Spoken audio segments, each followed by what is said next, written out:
The body lay in the courtyard. Dozens of people saw it. Cameras recorded everything. No one reacted. Prologue.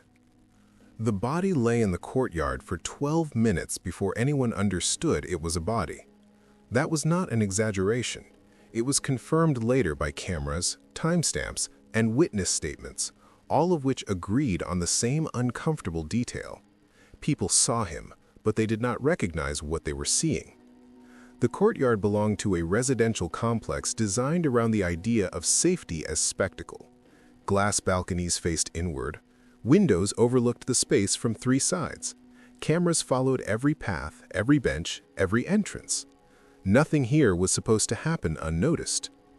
At 1842, a man stepped into the courtyard. At 1843, he was on the ground.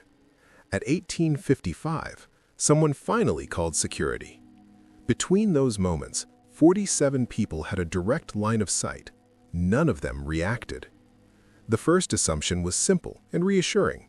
A fall, an accident, a medical episode. Someone slipping was common enough. Someone collapsing was unfortunate but not suspicious.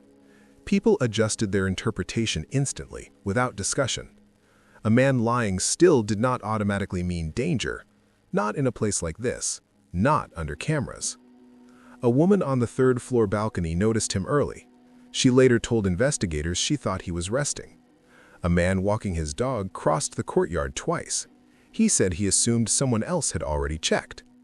2 teenagers sat on a bench nearby for several minutes. They recorded a video, but the man never became the focus of the frame. He was background, static, uninteresting. At 1850, a security guard glanced at the monitors and saw nothing requiring intervention. The cameras showed everything. That was the problem. Edward Hale arrived after the courtyard had been cleared. The body was gone. The chalk outline remained briefly, then disappeared under a routine wash. Benches were returned to their original positions. The space resumed its designed purpose, to look normal.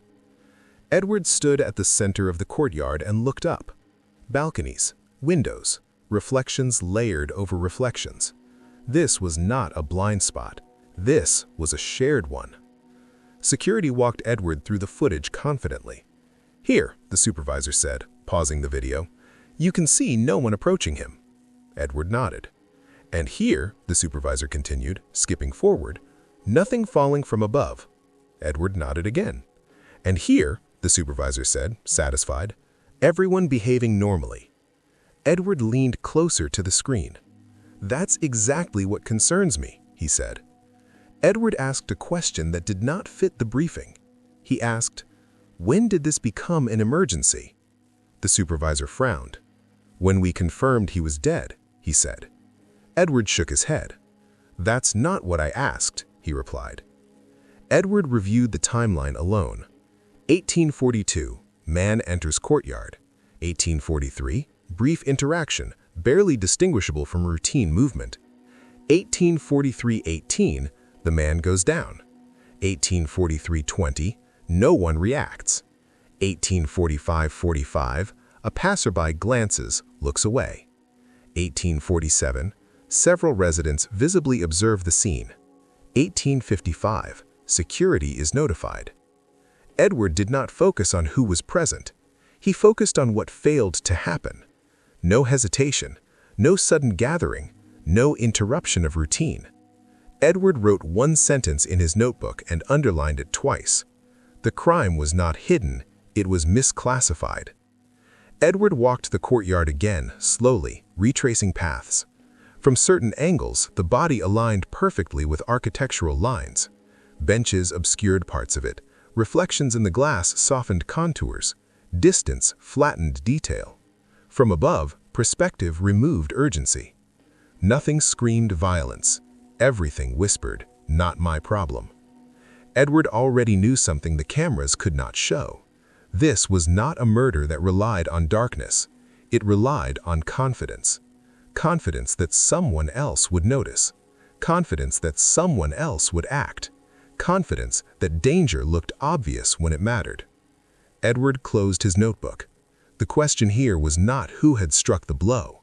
The question was how a person could be killed in front of everyone and remain invisible long enough for it to succeed. Edward looked up once more at the balconies. This case, he knew, would not be about guilt. It would be about permission. Chapter 1. Everyone was watching. Edward Hale began the investigation by counting eyes, not metaphorically, literally. He requested the architectural plans of the residential complex and overlaid them with occupancy data from that evening. Balconies, windows, corridors with glass walls, internal staircases that opened into the courtyard through transparent panels. The design encouraged visibility. It rewarded it. Every brochure promised the same thing. Nothing happens here without being seen. Edward did not dispute that claim. He questioned its meaning. According to security logs, at 1843, there were 47 residents either in the courtyard or with a direct view of it. Some were stationary, others in motion. Some were alone, some in groups.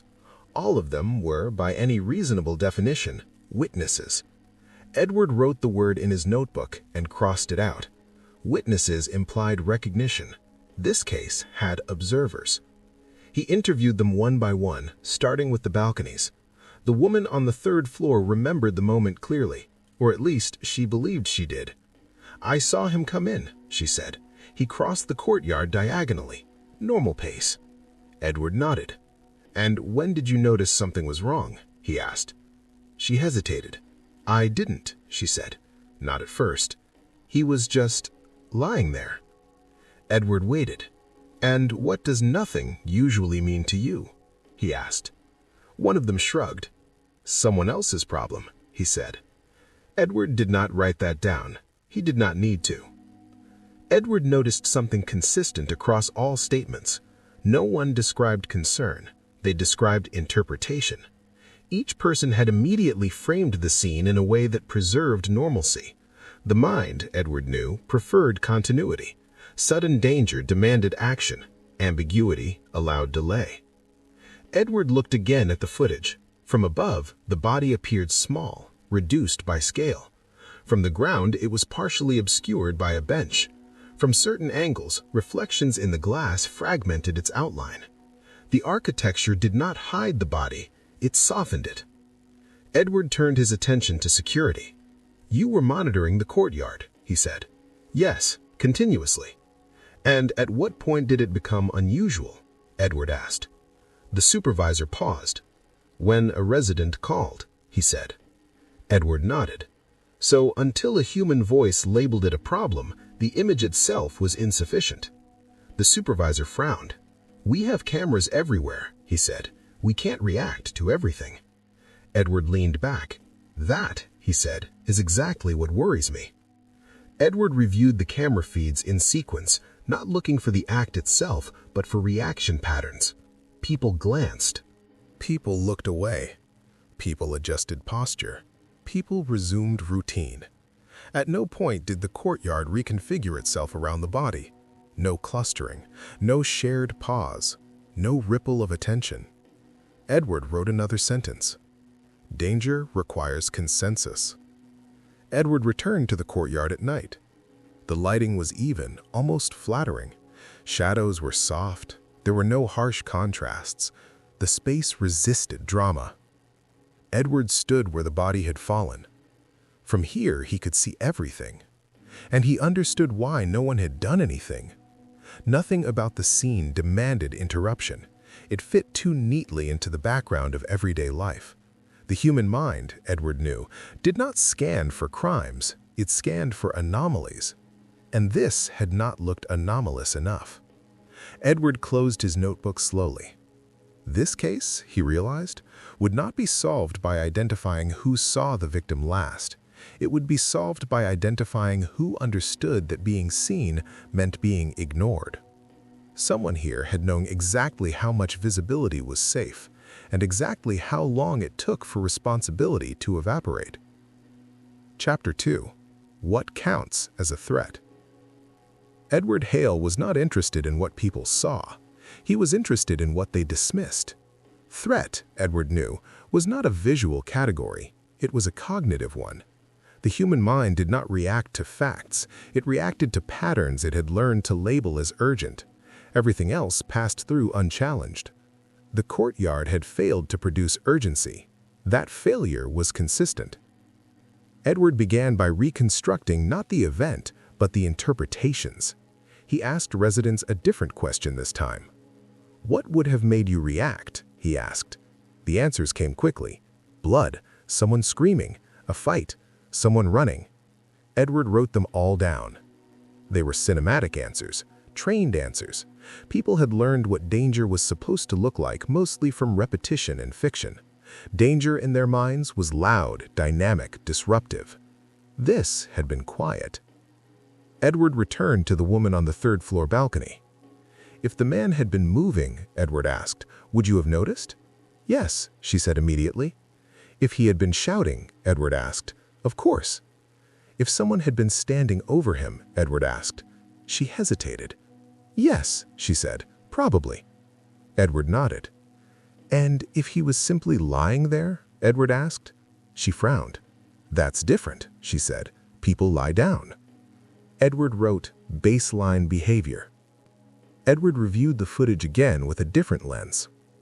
He marked moments where attention briefly touched the body and then moved on. A glance, a pause, a head tilt, micro-recognition without escalation. The brain registered the stimulus, it simply rejected its importance. Edward underlined a line in his notebook. "Recognition without classification produces inaction." Edward spoke to the security supervisor again. "You see dozens of people on your screens every hour," said Edward. "How do you decide when something is a problem?" The supervisor shrugged. "Behavior," he said. "If something looks off." Edward nodded. "What does off mean?" he asked. The supervisor thought. "Running," he said. "Aggression. Someone following someone." Edward leaned forward. "And someone lying still?" Edward asked. "That happens," the supervisor said. "People sit, people lie down." Edward wrote, "Normalization." Edward noticed something else. The moment the body fell, the courtyard did not change its rhythm. No one stopped walking. No one altered their route significantly. There was no visible recalibration of social space. Edward knew what that meant. The scene had not crossed the threshold where private uncertainty becomes public concern. Everyone had assumed someone else was closer, someone else was more responsible, someone else had better information. Edward wrote another line. "Threat requires ownership." Edward began asking about context. "What time was it?" he asked. "Early evening," people said. "Still light." That mattered. Darkness amplified threat perception. Daylight diffused it. In daylight, danger felt improbable. The brain discounted it automatically. "What kind of place is this?" Edward asked. "Safe," they said. "Secure. Monitored." Edward nodded. Safety branding mattered more than reality. Edward examined the victim's clothing. Neutral, unremarkable, nothing that suggested distress or urgency. No torn fabric, no visible injury, no signs that would demand interpretation beyond the obvious. Edward closed the file. This man had not looked like a victim. He had looked like background. Edward walked the courtyard again, this time imagining the moment from the killer's perspective. The killer did not need speed. The killer did not need cover. The killer needed to ensure that the action did not exceed the threat threshold. Edward understood now. The killing had been designed not to avoid attention, but to remain beneath it. Edward wrote carefully. "The most effective crimes do not trigger fear. They trigger assumption." Edward ended the day with one final interview. He asked a resident who had been closest to the body. "When you saw him," Edward asked, "what did you think?" The resident shrugged. "That whatever happened," he said, "was already handled." Edward closed his notebook. That sentence, Edward knew, was the true crime scene. Chapter 3. The Architecture of Attention. Edward Hale believed that buildings told the truth more honestly than people. People edited themselves. Buildings did not. They revealed priorities. The residential complex had been designed by an award-winning firm. Edward read the brochure carefully, not for aesthetics, but for intent. The language was familiar: openness, visibility, shared space, community safety. Every phrase suggested the same promise, that danger could not survive exposure. Edward stood in the courtyard again, this time mapping lines of sight. From the balconies, the angle was steep. The human body below appeared compressed, foreshortened. Details flattened. Depth disappeared. What remained was shape, not information. From the ground floor windows, reflections dominated. Glass doubled the scene, layered it with interiors, lamps, furniture, movement inside apartments. The eye struggled to decide what belonged to the courtyard and what did not. Edward watched residents walk past the spot where the body had been found. Their eyes behaved predictably. They did not scan the ground. They scanned faces. They scanned motion. The ground, Edward knew, was rarely where people looked for threat. Edward requested the original architectural drawings. He laid them out on a table in the security office and traced the courtyard with his finger. Benches aligned with walkways. Planters broke up empty space. Nothing accidental. Everything guided movement gently, invisibly.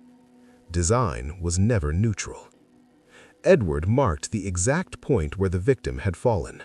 From that spot, the body intersected with 3 visual interruptions: a bench backrest, the shadow line from a balcony overhang, and the reflection plane of the glass facade. Together, they did something subtle. They fragmented the human form. Edward wrote in his notebook, "The eye recognizes patterns before meaning.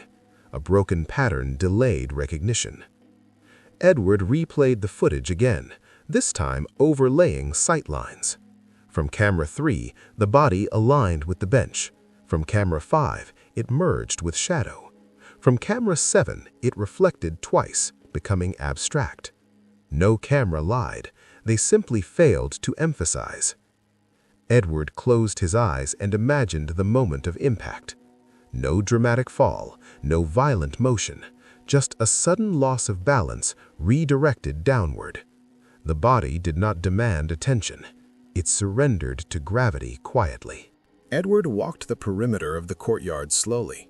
He stopped at each balcony, asking the same question: "What did you see first?" The answers varied, but the structure did not.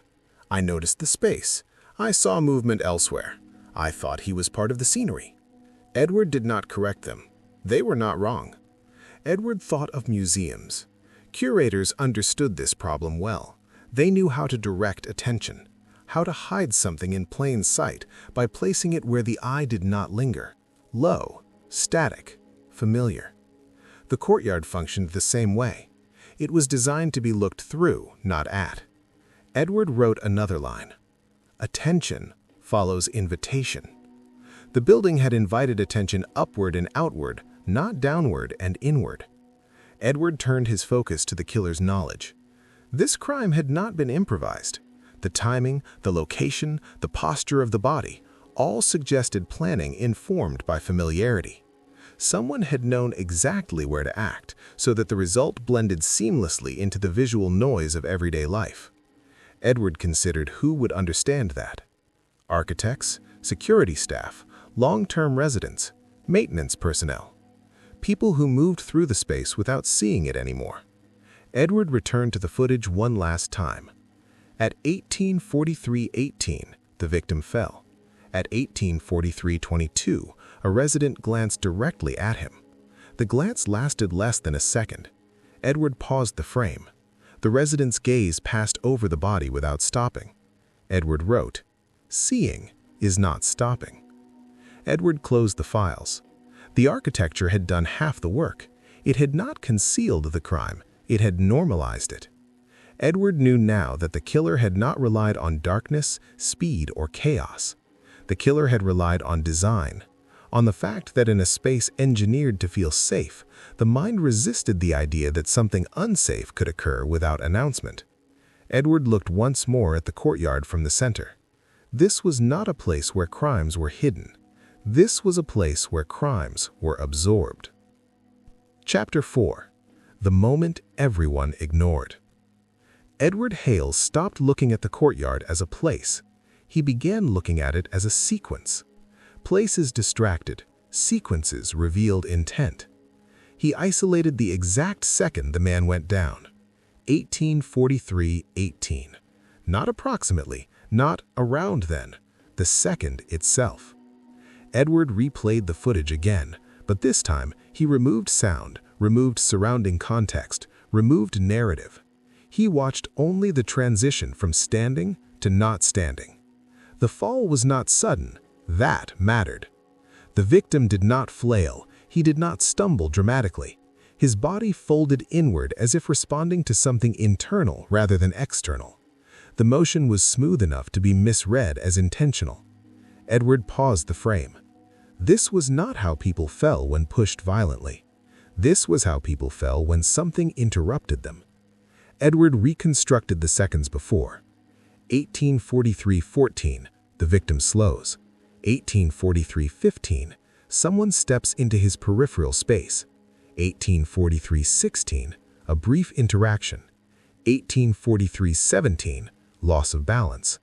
1843-18, contact with the ground. 4 seconds. Edward circled them in his notebook. 4 seconds was not enough time for panic to spread, but it was enough time for responsibility to dissolve. Edward identified the person closest. Not closest in distance, closest in normality. A resident exiting the building, keycard in hand, familiar posture. Someone whose presence required no explanation. Edward studied their movement. They did not stop. They did not hurry. They did not look back. Edward wrote, "The safest action is the one that looks routine." Edward questioned that resident again. "You walked past him," Edward said calmly. "Yes," the resident replied. "He was already going down." "Already?" Edward asked. The resident frowned. "I mean, I thought so," he said. Edward nodded. "Thought so because?" Edward asked. The resident hesitated. "He didn't look like he was being attacked," he said. "No struggle." Edward closed his notebook gently. That was the point. Edward reviewed another angle. At 1843-16, the resident's arm moved. Not fast, not slow. A natural extension, as if to brush past, steady, or redirect. The camera did not classify it as contact. Edward did. Edward asked the medical examiner one precise question. "If someone applied brief pressure here," Edward said, indicating the carotid region on a diagram, "and released it immediately, what would happen?" The examiner answered without hesitation. "Disorientation, sudden drop in blood pressure, possible collapse."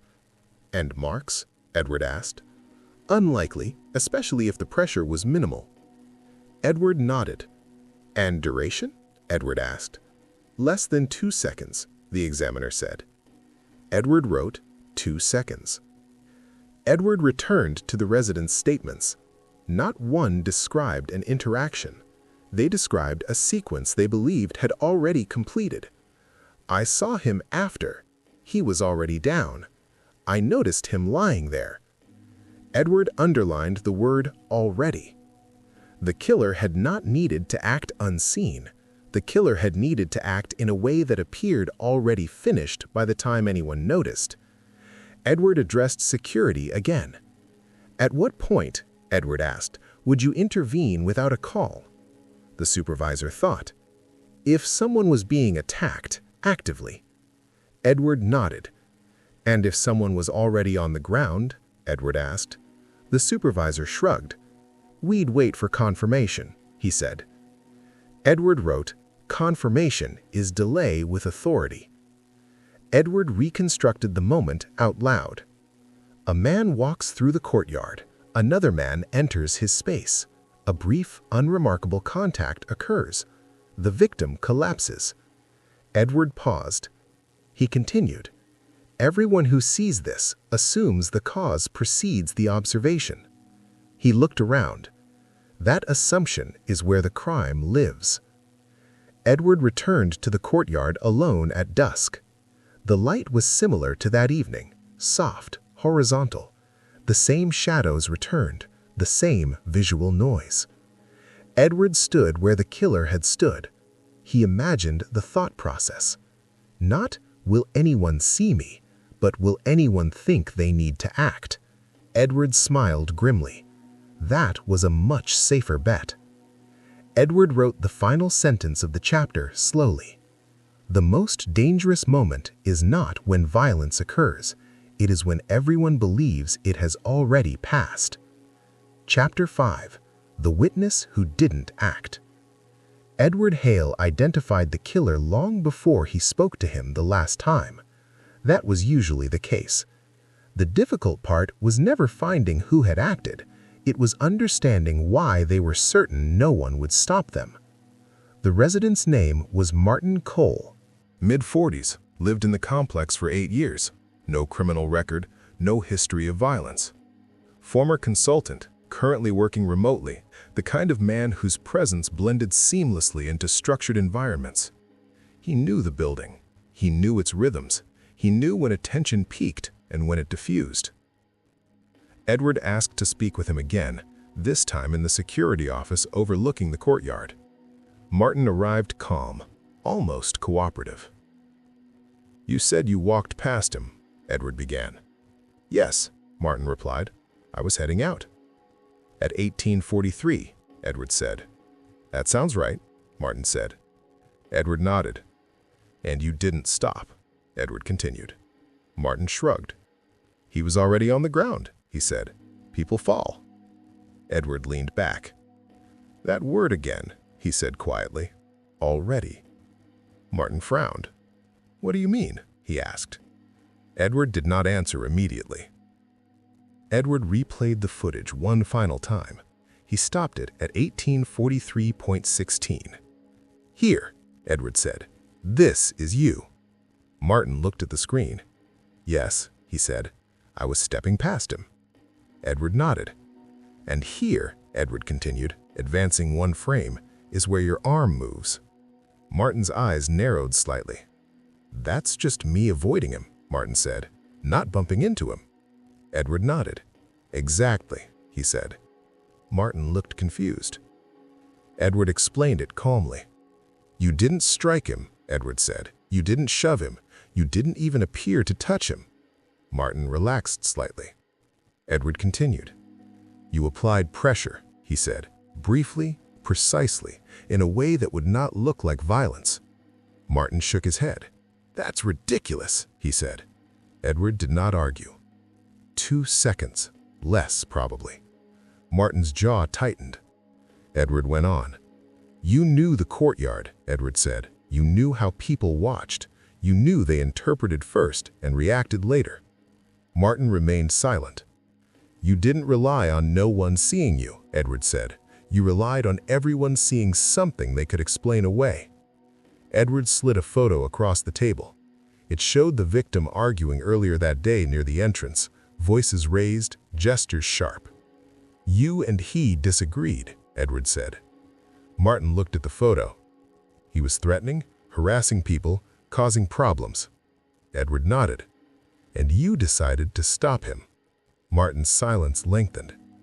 "I didn't plan to kill him," Martin said finally. "I just wanted him to stop, to shut up." Edward nodded. "And you knew," Edward said, "that doing it loudly would make you visible." Martin looked up sharply. "But doing it quietly," Edward continued, "would make you invisible." Edward leaned forward. "You counted on the bystander effect," Edward said, "on everyone assuming someone else was closer, someone else more responsible." Martin swallowed. "You knew the cameras wouldn't matter, because cameras don't decide what's dangerous. People do." Edward paused. "And people hesitate." Martin exhaled slowly. "I thought he'd recover," he said. "People get dizzy." Edward nodded. "And if he hadn't collapsed?" Edward asked. Martin hesitated. Then nothing would have happened, he said. Edward shook his head. No, he replied.